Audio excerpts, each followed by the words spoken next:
pero el único que conoce todas las cosas es Dios. Dios sabe perfectamente por qué camino Él quiere llevarnos, quiere conducirnos. Y el vivir por fe tiene que ver con eso, tiene que ver por caminar por los caminos que Dios tiene para cada uno de nosotros, ¿no? Dije Hebreos 11, versículo 8 y 9, aunque voy a estar más sentado en el 8, dice, por la fe Abraham, y vamos a hoy a hablar de este personaje, de Abraham, y dice que por la fe, siendo llamado, obedeció para salir al lugar que había de recibir como herencia, y salió sin saber a dónde iba. ¿Qué es lo que hace Abraham como una muestra de fe? Salir sin saber a dónde va. Y él lo hace ¿cómo? En obediencia. Ahí la fe nosotros la vemos guiada o la vemos relacionada, la fe con la obediencia, y en obediencia él sale y da un paso hacia adelante, ¿no? Vamos ahora a Génesis, que es el que yo les quería mostrar. Génesis capítulo 11, los últimos capítulos, y lo vamos a unir con los primeros versículos del capítulo 12. Génesis 11.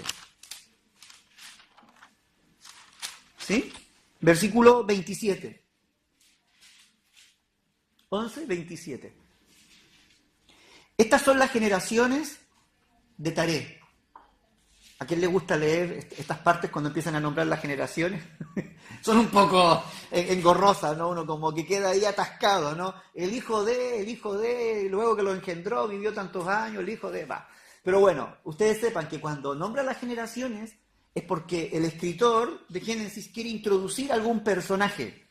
Y entonces, como quiere introducir un personaje, él quiere mostrar y lo quiere relacionar con una línea genealógica, ¿vale? No simplemente es para que aparezca allí, apareció Abraham, no, primero quiere decir de quién es hijo Abraham, que Abraham era hijo de, venía de, entonces quiere introducir un personaje y no solamente uno, a veces 2 o 3 personajes, para que nosotros sepamos qué relación tienen con la línea, con el linaje, vamos a decirlo de alguna manera, ¿no? Que tenga una relación con qué linaje de Set, de atrás, de Adán, y cómo viene toda esa línea. ¿Por qué línea vienen estos personajes? ¿No? Simplemente es un dato que ellos ponen porque es muy importante para el escritor, en este caso, e incluso para el pueblo judío, saber que ellos venían de una estirpe buena, ¿no? Que eran del linaje escogido por Dios.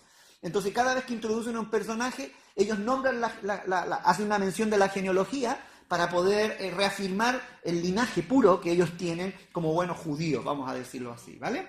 Entonces aquí empieza. Estas son las generaciones de Taré. Taré engendró a Abraham, ya conocemos el papá de Taré, ¿no?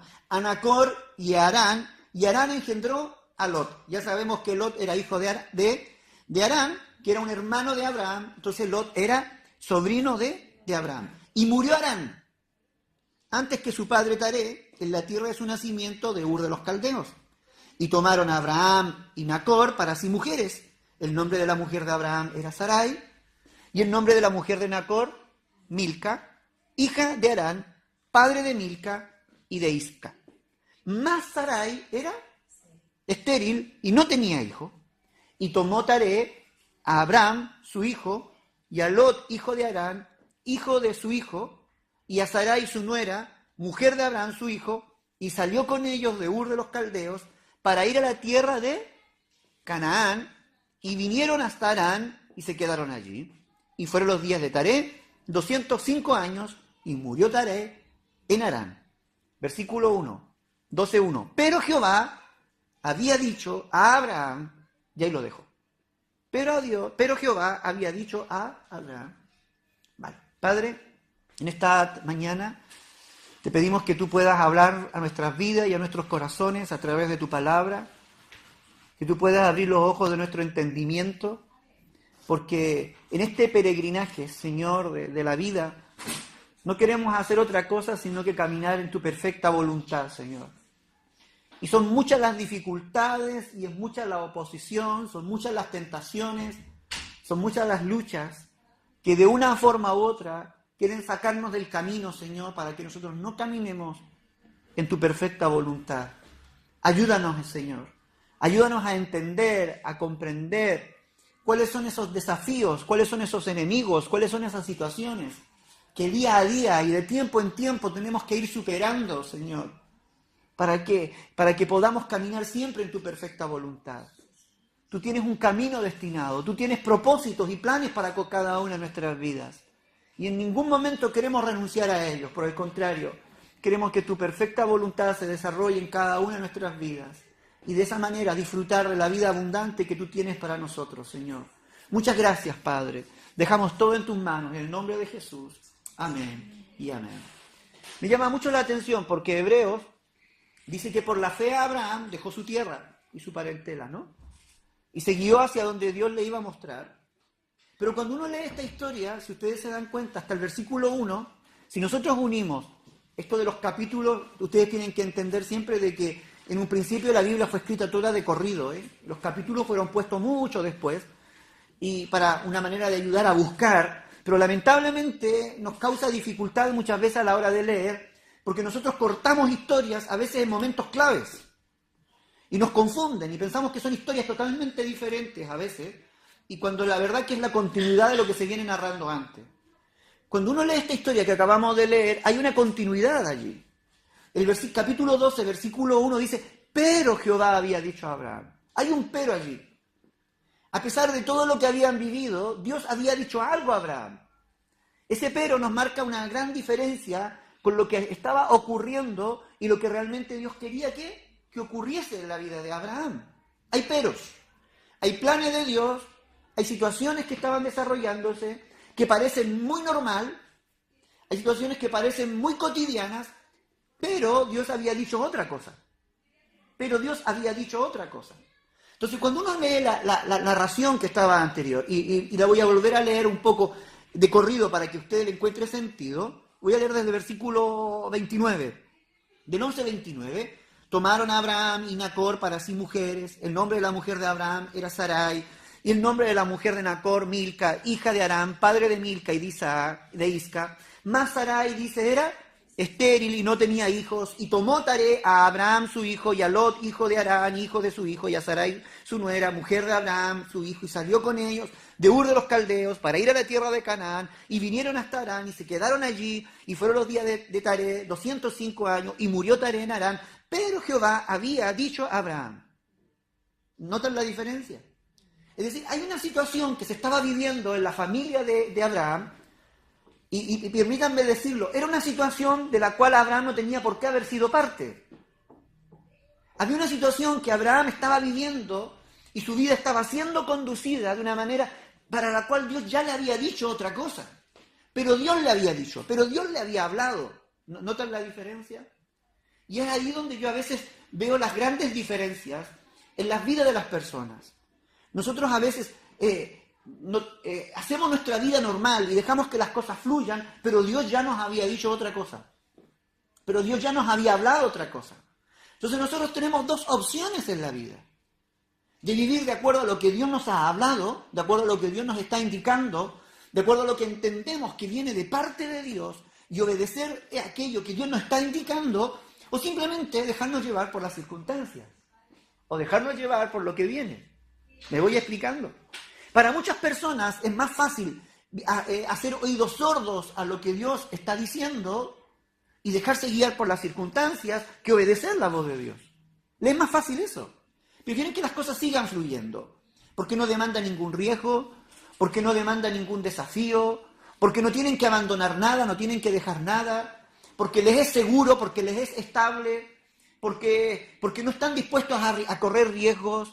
Me voy explicando. Entonces, Abraham, yo no sé, de verdad que yo no sé y no voy a entrar a juzgar, supongo algunas cosas, pero hubieron cosas que Abraham, como que Dios de pronto dice, hey, pero yo te dije algo, pero yo te había dicho otra cosa. Pero Dios quiere dejar claro de que todo lo que estaba viviendo Abraham no era algo que Dios le había dicho a Abraham. Muchas veces dice, a ver, lo que tú estás viviendo es algo que tú te has buscado.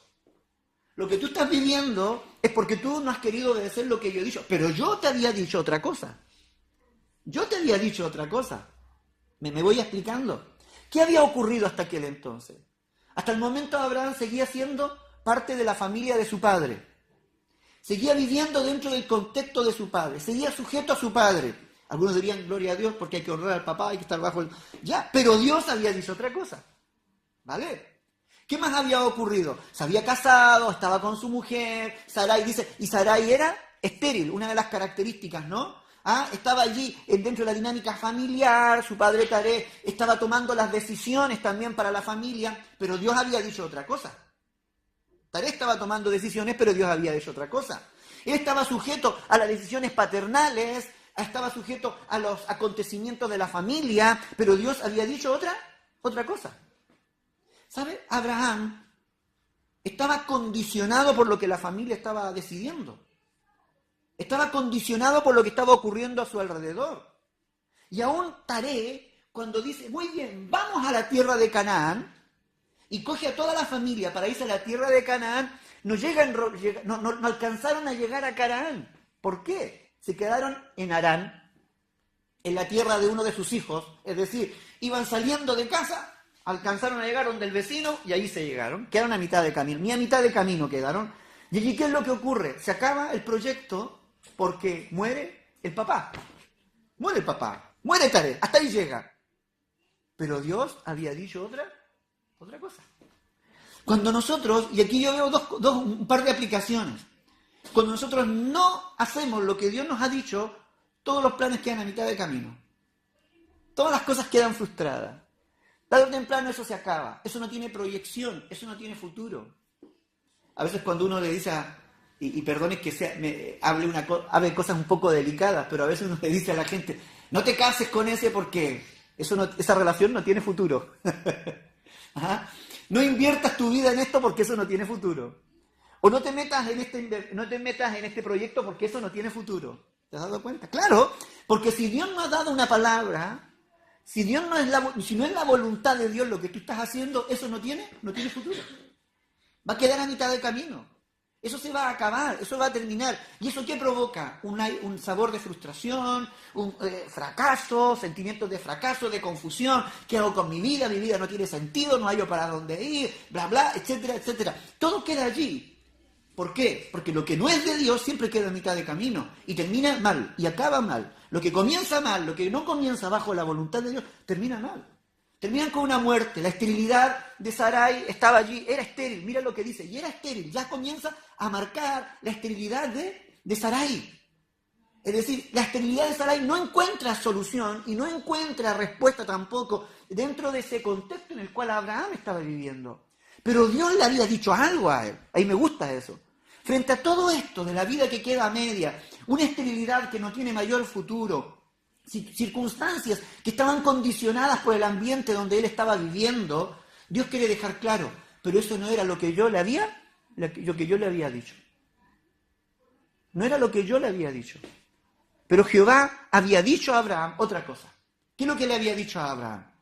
¿Qué es lo que le había dicho? Vete de tu tierra y de tu parentela. Vete de tu tierra. Pero Dios le había dicho, vete de tu tierra y de tu parentela. ¿Qué estás haciendo, Abraham? Todavía viviendo con tu padre. Ojo, chicos, adolescentes, no se tomen de esta palabra para irse de casa. No se tomen de esto. Abraham ya era viejito y podía irse de casa.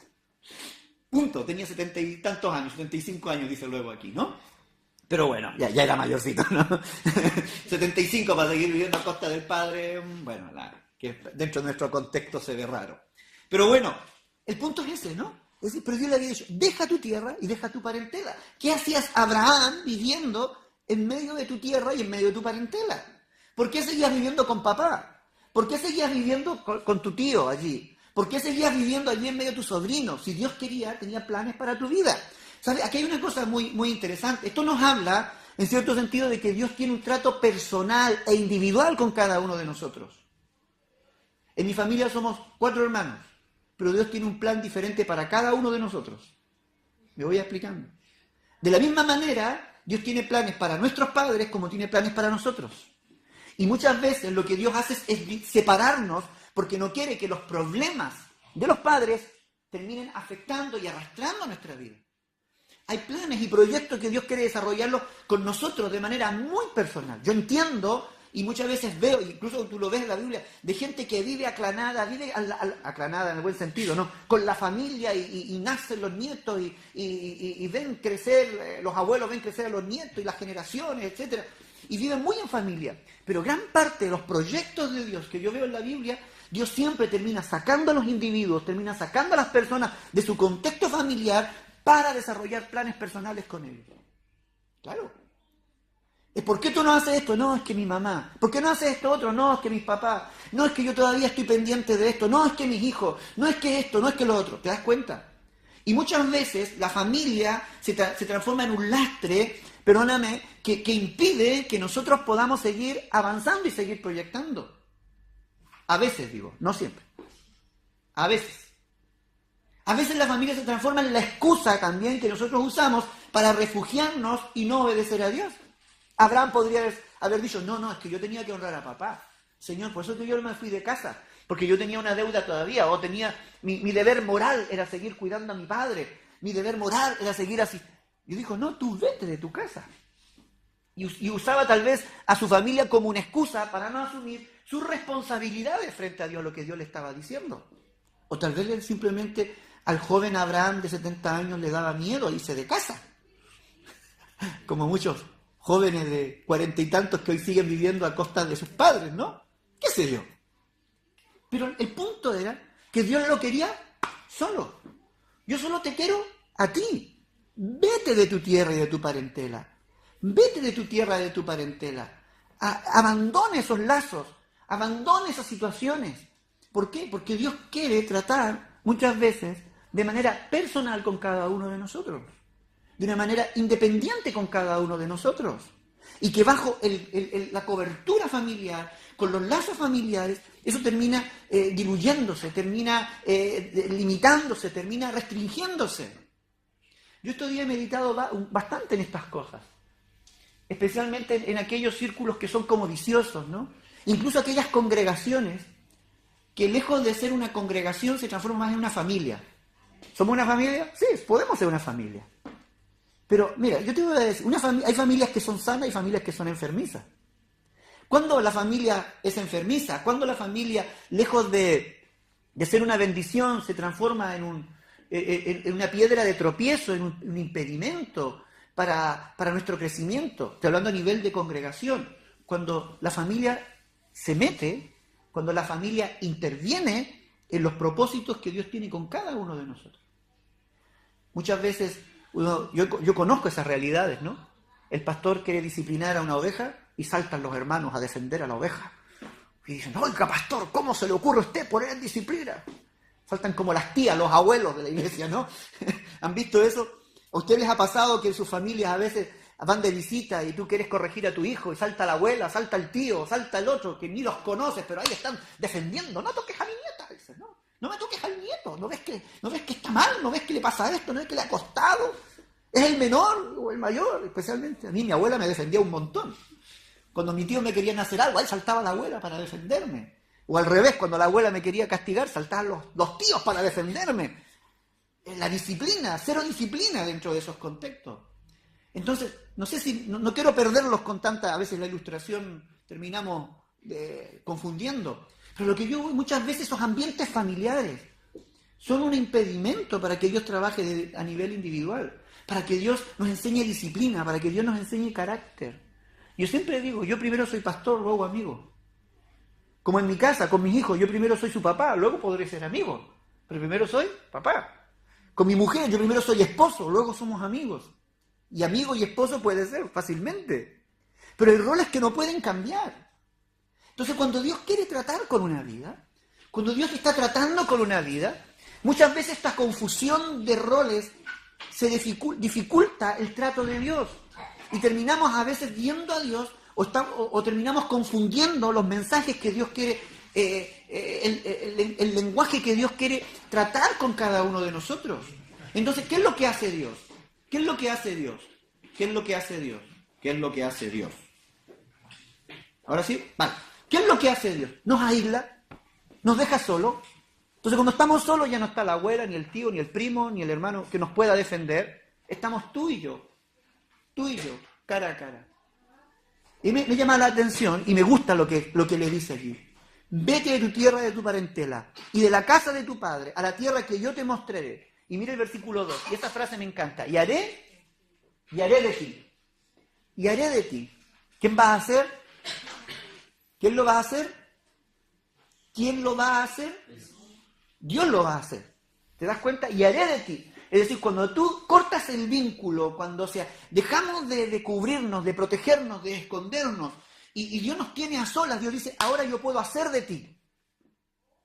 Dios puede hacer de nosotros lo que Él le place hacer con nosotros. Él puede darnos la forma que Él quiere hacer de nosotros. Él puede moldear el carácter, Él puede moldear nuestra fe, Él puede enseñarnos sus secretos ocultos, Él puede tener una relación íntima con nosotros, pero tiene que hacerlo en solitario. Entonces yo puedo hacer de ti. Eso a mí me encanta, porque por un lado es Dios dándonos la garantía de que vamos a contar con Él y que es Él el que va a hacer las cosas. Dios le había dicho a Abraham, deja a tu papá, deja a tu parentela, deja ese círculo y déjame a mí hacer las cosas, que yo lo voy a hacer. Y haré de ti. Luego vienen algunas promesas, ¿no? Y yo voy a hacer de ti. Pero si nosotros no dejamos, nunca vamos a ver lo que Dios hace. ¿Sí? ¿Me van siguiendo la idea?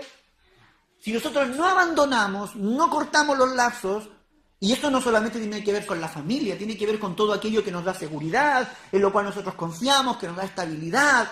Muchas veces hay palabras, y estoy hablando aquí de cosas muy específicas, ¿no? No estoy hablando de reglas generales, de cosas muy específicas que Dios tiene con nuestra vida. Dios no puede intervenir, Dios no puede tú ver la mano de Dios, Dios no puede actuar. Dios dice, muy bien, si no te quedas solo, entonces yo no me meto. Y por mucho que tú digas que soy yo no soy, porque yo no estoy actuando. Dios actúa muchas veces cuando nos deja solo para poder actuar. Y Él, a través de eso, de su accionar, no solamente es la garantía de que Él va a actuar, sino que también en su accionar en Él, mientras Él hace, tú le vas conociendo. Y eso es interesante. ¿Cuántos de ustedes quieren conocer a Dios? ¿Cuántos quieren conocer más de Dios? ¿Ah? Porque es una frasecita que a nosotros nos gusta repetir. Y una de las cosas que le decimos, Señor, yo quiero conocer más de ti. Yo quiero saber más de ti. Muy bien. Ven, hagámoslo a solas. Esto de grupo así, de rodeado. No. La mejor manera que tú tienes de conocer a Dios es cuando Él te aísla y te deja solo. Porque es cuando Él comienza a hacer. Y dice, voy a hacer de ti. Es decir, va a cambiar tu esencia, va a cambiar tu identidad, va a cambiar tu carácter, va a cambiar tu manera de pensar, tu manera de ver las cosas. Él hace de ti algo diferente. Él hace de ti algo diferente. Algo que tú, por tus fuerzas, no lo puedes hacer. Yo he visto a padres intentando cambiar a hijos. He visto a esposos o esposas intentando cambiar a su cónyuge. Y no pueden, por supuesto, porque son cosas que Dios tiene que hacer. Dios tiene que cambiar. ¿Cómo? Es que yo no hay qué hacer, no hay cómo que cambie, no hay cómo que ame a Dios, no hay cómo que conozca a Dios. No. Y le doy un estudio bíblico 1, estudio bíblico 2, ABC 1, ABC 2 y todo. Y la gente no conoce, no entiende. Claro, porque esto se vive, esto solamente se conoce a través de la experiencia. La única manera en que Dios haga algo de nosotros es cuando Él nos está aislando. ¿Qué es lo que hace Dios de nosotros? ¿Cuál es la palabra que allí, o cuáles son las frases que Dios usa allí para indicarle? Mira, yo voy a hacer de ti una nación grande. Te bendeciré, engrandeceré tu nombre y serás bendición. Ahí veo al menos 2 o 3 cosas. Primero, Él va a hacer de ti una nación grande, te va a dar un prestigio. Eso es lo que está diciendo. Va a ser un hombre de prestigio. Te voy a dar riquezas. Vas a ser un hombre rico, de bendición. Te voy a prosperar, vamos a decirlo de un término más común y corriente nuestro, ¿no? Pero luego dice, bendeciré a los que te bendijeren y a los que te maldijeren, maldeciré. ¿Qué es lo que es eso? Protección. Es decir, Dios te prospera, Dios te protege y Dios te da un prestigio, Dios te honra. Pero es interesante, dice, ¿pero por qué? Porque Dios iba a ser honrado en la vida de este hombre. Dios iba a ser honrado en la vida de Abraham. No se trataba de que Abraham se quedara con la gloria y la honra, no, porque Dios estaba siendo honrado en él. Inclusive el nombre de Abraham, luego dice, en ti serán benditas todas las familias de la tierra. La versión en hebreo dice, en tu nombre serán benditas las familias de la tierra. Es decir, el nombre de Abraham se iba a usar de sinónimo, o la vida de Abraham se iba a usar como ejemplo, como precedente de la bendición de Dios. Y hay una frase común que usan los judíos, dice, Dios te bendiga como bendijo a Abraham. Ese es el sentido de lo que Dios quiere decir. Dios te bendiga, es decir, Él se iba a transformar en un referente de bendición frente a los demás. Si tú querías llegar a un límite y querías imaginarte cómo Dios puede bendecir tu vida, Abraham iba a ser el tipo, iba a ser el ejemplo viviente de cómo Dios podía bendecir la vida de alguien. Cómo era Dios capaz de sacar a alguien de un lugar, llevarlo a otro lugar, hacer de él algo. Eso era un ejemplo, la vida de Abraham. ¿Sabes? Y a mí eso me encanta. Porque Dios quiere hacer de tu vida un ejemplo de bendición. Cuando los científicos hacen experimentos, ¿no? Especialmente en diferentes áreas, pero especialmente en el aspecto de la tierra, de la agronomía, ellos cogen unas parcelas y siembran un determinado tipo de producto. Y ellos allí van mostrando, van probando, haciendo experimentos hasta cuando ya llegan al resultado que ellos quieren. Luego traen a la gente, a los otros científicos, a los científicos, a los periodistas y a todo ese medio, para que puedan ver con sus ojos lo que hay allí en esa parcela. Entonces llegan allí a la parcela y ven el producto, ¿no? Tal vez los frutos. Los chinos dirían, aquí está la sandía cuadrada. Ustedes saben que hay unas sandías cuadradas, ¿no? ¿Cómo lo lograron? Fácil. Dijeron, las semillas las plantaban y luego los hacían crecer dentro de una caja cuadrada y ya está. Y la sandía tomaba la forma del lugar. Ahí está, sandía cuadrada. ¿Cómo lograron la sandía sin pepa? Ahí está la sandía sin semilla, ¿no? ¿Qué sé yo? Tú lo puedes ver. ¿Sabes? Hay una cosa que es bonito en esto. Que si la gente quiere tener una idea de lo que es la bendición de Dios, Dios para eso ha dejado a su iglesia. Dios te ha dejado a ti y nos ha dejado a nosotros. Abraham se transformó en el referente de bendición de lo que Dios puede hacer con una vida que se dispone en sus manos. Y lo que Dios espera es que tú y yo seamos un referente de bendición de lo que Dios puede hacer con la vida de un hombre o una mujer que se dispone en sus manos. ¿La vas pillando? Entonces, eso es importantísimo para Dios. ¿Por qué Dios pide todo esto? Dice, vete, déjalo, yo voy a hacer de ti. Porque en el fondo es un referente. Dios tiene que coger nuestra vida o coge la vida de un hombre y dice, mira lo que soy yo capaz de hacer con una vida que se dispone en mis manos. Mira cómo cambia, mira cómo habla, mira cómo mira cómo actúa, mira su vida cómo va prosperando, mira la paz que hay en él, mira la tranquilidad, mira sus palabras de fe, mira sus palabras de ánimo, mira su forma de hablar, de conducirse. Ahí está el referente. En la antigüedad el judío decía, Dios te bendiga como bendijo a Abraham. A mí me encantaría que los vecinos, los amigos dijeran, ojalá Dios me bendijera como bendice Johnny. Ojalá Dios me diera lo que tiene Jenny. Ojalá Dios me diera lo que tiene Eduardo. Ojalá Dios me diera lo que tiene Janina. ¿Te das cuenta? Hacia allá Dios dice, vete de tu tierra, porque yo te voy a bendecir, serás bendición, en ti serán benditas todas las familias de la tierra. Pero ¿por qué no llegaba a ese punto? Estaba la palabra, era lo que Dios le había dicho a Abraham. Pero todo eso estaba en lo dicho, estaba en el aire, y Abraham no lograba vivir a ese nivel. Era lo que Dios estaba soñando con él, era el proyecto de vida con él. ¿Qué faltaba en la vida de Abraham para que eso se concretara? Salir, apartarse. Salir, apartarse. Salir de su entorno. Yo creo que aquí llegó un punto donde Abraham, porque llega un punto donde él dice, madre, mi padre ha muerto, mi vida ha quedado a medio camino, mi mujer sigue estéril, mi vida no tiene esperanza. Pero Dios me dijo un día, me va siguiendo, pero Dios, me lo dijo. Mira el versículo, cuidado con la cámara que estamos grabando ahí, sí, papá, cuida a su hijo. Y versículo 4, mire lo que dice, y se fue Abraham, como Jehová le dijo. 12:4, sí, 12:4. Y se fue Abraham, ¿sí? Ahora sí, y se fue Abraham como Dios le dijo. Madre mía, recién aquí, en este versículo, se comienza a activar lo que Dios había dicho. ¿Te das cuenta? Este versículo es el que yo puedo unir ahora con Hebreos 11. Por la fe Abraham, ¿te das cuenta? Pero para que Abraham diese ese paso de fe, tuvieron que pasar situaciones. Él no siempre, a veces uno dice, es que Abraham un día salió ya, pero antes que saliera, Abraham tuvo que convencerse, Abraham tuvo que encontrarse con dificultades, Abraham tuvo que darse cuenta de que no era la que Dios estaba planeando. En algún momento de su vida tuvo que decir, vale, si no cambio, lo que Dios me dijo no se va a concretar en mi vida. Las promesas, los planes, los sueños de Dios no se van a desarrollar. Si yo no doy el paso, él tiene que haber llegado un momento en su vida.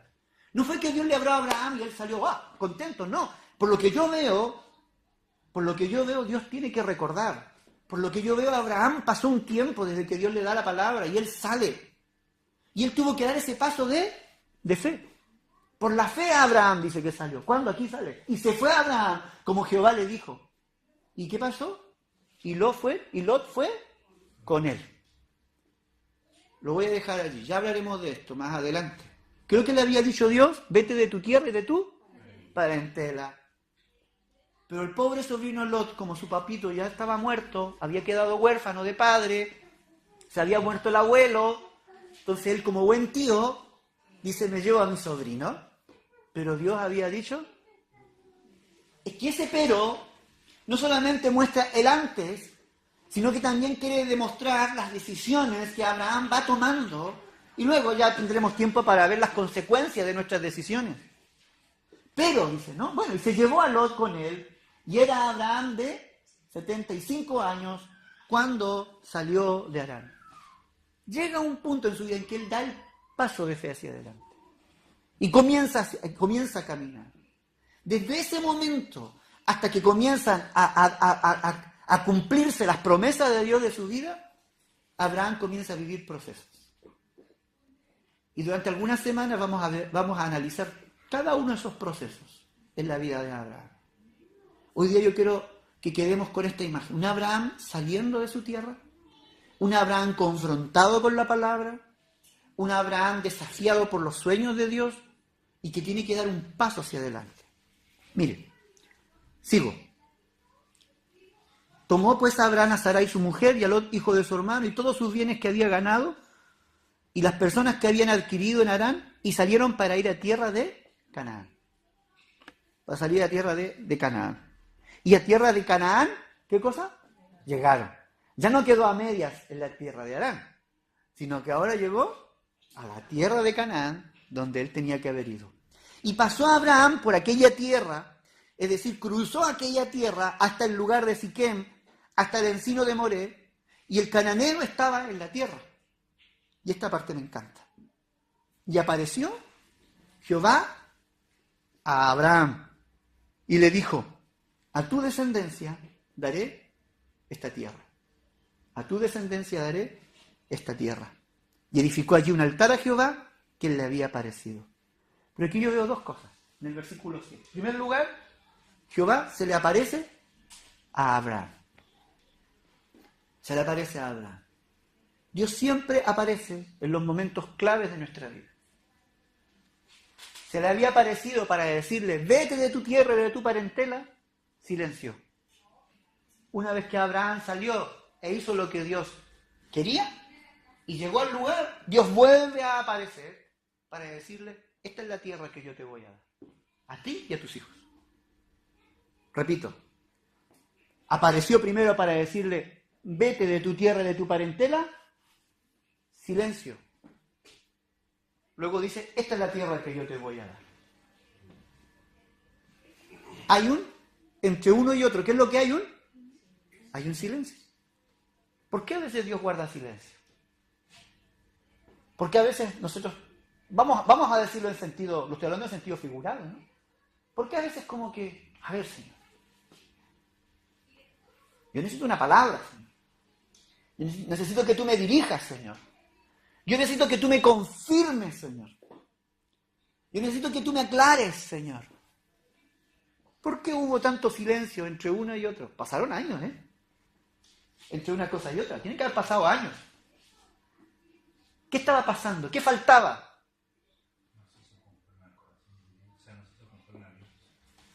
Dios te habló una vez ¿Y Dios qué es lo que espera? Que tú obedezcas. Cuando tú obedeces, Dios te vuelve a hablar. Mientras tú no obedeces, Dios guarda silencio. A ver, ¿qué me vas a decir? ¿Qué me quieres preguntar? Yo no tengo nada que decir. Ya te he dicho lo que tú necesitas saber. Dios no te va a hablar más de lo que tú necesitas saber. Porque la fe también radica, o la fe también se desarrolla en que tú trabajas y tú vives de acuerdo a la información que Dios te da. Punto. Y Dios te da la información que tú necesitas saber. Tú no necesitas nada más. Y en la medida que tú vas obedeciendo, Dios va confirmando, Dios va mostrando, Dios va revelando, Dios va profundizando, Dios va reafirmando lo que ya ha hecho en tu vida. Él no tiene nada nuevo de lo que ya te ha dicho. Si Él te dijo un día, vete de tu tierra y tu parentela, no hay nada más que hacer. No hay ninguna otra letra chica que leer. No hay nada nuevo bajo el sol. No te preocupes, descansa. Mientras tú no te vayas y hagas lo que Dios te ha dicho, entonces no esperes que Dios venga otra vez a confirmar algo. Hasta cuando Él ya está en acción, Dios, ¿qué es lo que hace? Esta es la tierra que yo te voy a dar. Dios le aparece y le habla otra vez. ¿Notas la diferencia? Muchas veces Dios guarda ese silencio. Porque el proceso y el desarrollo de nuestra fe tiene que darse. Tenemos nosotros que aprender. Y tenemos que aprender nosotros a escuchar la voz de Dios. Y tenemos que confiar en lo que Él nos está diciendo. Y por otro lado, Dios quiere medir nuestra obediencia, nuestro grado de obediencia. Si tú no eres obediente en lo poco, nunca esperes que Dios te ponga sobre algo más. Si tú no eres fiel a las cosas pequeñas que Dios está indicándote, que Dios te está dirigiendo, no esperes cosas tan grandes. El otro día hablaba con un hermano y me decía, oye, mira, he estado viendo unos vídeos de otra congregación, de otro lugar, ¿vale? Unos vídeos acerca de los últimos tiempos, de gente que estaba en el cielo, en el infierno, 7 días. Yo digo, a ver, yo creo re poco en esas cosas. Le digo, puede que haya alguno por allí que se haya dado un paseíto en el cielo y la tierra, pero yo no puedo pretender que nuestra fe dependa de aquellas cosas. Digo, a mí me basta con lo que me dice la palabra. La Biblia me habla del cielo y del infierno, perfecto, lo creo. Y pueden ir 20 al cielo y al infierno, yo seguiré creyendo en que existe un cielo y un infierno. Mi fe no depende de las experiencias de otros. Yo le creo lo que Dios me está hablando a través de la palabra y lo que yo veo está allí. Entonces, porque hay gente que le da más credibilidad a esas experiencias, ¿no? Como que buscan un poco esas experiencias extrasensoriales para que la fe sea así. Oye, si tú no eres capaz de creerle en lo simple a Dios, no busques revelaciones tan profundas que tampoco vas a terminar creyéndolo. Porque ¿le creemos o no le creemos? Es así de simple. Y lo que Dios espera es que nuestra fe sea una fe sencilla. Que lo que Él nos está diciendo ya está. Si Él te está pidiendo que te dejes tu tierra, tu parentela, que seas capaz de dar pasos de fe en obediencia a lo que Él te estaba mostrando, que abandones lo que tienes que abandonar, que dejes atrás lo que tienes que dejar, hazlo, nada más. Luego Dios va a ir confirmando. Hay una cosa muy bonita aquí que ocurre, que yo la he vivido. Es cuando Dios te dice, esto es, y tú puedes verlo. Yo recuerdo cuando conocí a Sara, y sentí en mi corazón, esa es la mujer. Amén, dije, Señor. Esa es la mujer que Dios tiene para mí. Cuando vine a España, y Dios me dice, aquí te voy a traer. Amén, dije yo, Señor. Pude verlo. Esto es lo que Dios tiene, lo que Dios tiene para mí. Yo venga a España y Dios me diga, esta es la tierra que yo te voy a mostrar. Yo tenía que haber primero dejado lo que tenía allá me voy explicando. Es decir, para que Dios te muestre algo nuevo, tú tienes que estar dispuesto a vaciarte, a desocuparte y a dejar lo otro para que Dios te muestre. Y es una sensación muy hermosa. ¡Guau! ¡Qué convicción más grande cuando tú llegas a un lugar o tomas una decisión y dices, esto es de Dios! Lo tengo clarísimo, esto es de Dios. Esto es lo que Dios me ha venido hablando, esto es lo que Dios ha venido indicándome, esto es lo que y esto es lo que a mí me encanta, porque en Dios no hay contradicción. Dios nunca un día te va a decir norte, después te va a decir sur. No, Dios te dijo norte, va hacia el norte y camina y camina y camina. Dios es un Dios coherente con lo que te va hablando, Dios es un Dios consecuente con lo que te va diciendo. En Él no hay contradicciones, en Él no hay confusión. Entonces cuando yo veo a un cristiano confundido, yo digo, tienes un problema. No lo tiene Dios, lo tienes tú. Porque tú no estás escuchando realmente la voz de Dios. Estás escuchando lo que te conviene escuchar. Estás creyendo lo que te conviene creer. Lo que quieres escuchar y lo que quieres creer. Pero quien escucha la voz de Dios Simplemente ve confirmación tras confirmación, dirección tras dirección, es lo que Dios quiere hacer en cada una de nuestras vidas. Yo lo digo por experiencia. Cada vez que hemos tomado decisiones, entendemos de parte de Dios, Dios luego lo único que hace es ir confirmando, confirmando, confirmando. Y no hay una sensación más hermosa y gratificante en el corazón de saber que tú estás haciendo y estás donde Dios quiere que tú estés. Y apareció Jehová a Abraham y le dijo, a tu descendencia daré esta tierra. ¿Qué hizo allí Abraham? Edificó un altar a Jehová, quien le había aparecido. Levantó un altar y quemó sacrificio. ¿Qué estás haciendo? ¿Dónde estás? ¿Qué es lo que Dios te ha estado hablando este tiempo, este último tiempo? ¿Cuáles son aquellos desafíos que Dios está trayendo a tu mente? ¿Cuáles son aquellas cosas de las cuales Dios quiere que abandones para que Él pueda hacer en ti, pueda cumplir en ti sus planes, sus propósitos, sus deseos? Haré de ti, dijo Dios. ¿Cuáles son aquellas cosas? Ahora lo que queda es dar el paso de fe, ir avanzando, un paso tras otro. Y no te preocupes, porque la medida que damos paso, no solamente Dios va bendiciendo nuestra vida y usándonos de referente, sino que también Dios va confirmando el proceso. Dios va confirmando cada etapa que Él va trayendo a nuestra vida.